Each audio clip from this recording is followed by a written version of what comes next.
Hello everyone and welcome back to our YouTube channel. In this video, I'll walk you through the process of hosting a database on Hostinger. Whether you're setting a website, managing an application, or working on a project, hosting a database is a crucial step. So let's get started. First of all, open the web browser on your mobile device and go to Hostinger's official website, which is www.hostinger.com. And from there, click on the hamburger option and make sure that you are logged into your Hostinger account. And once you are logged in, go to the hamburger option on the top left corner of the screen, from which click on the option saying websites. From here, select the hosting plan where you want to host your database by clicking manage.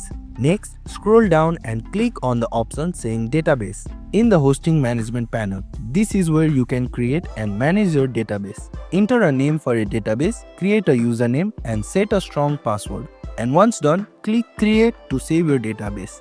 After creating your database, you will see the details listed including the database host name, username and password. Make sure to copy these details as you will need them to connect your application or website.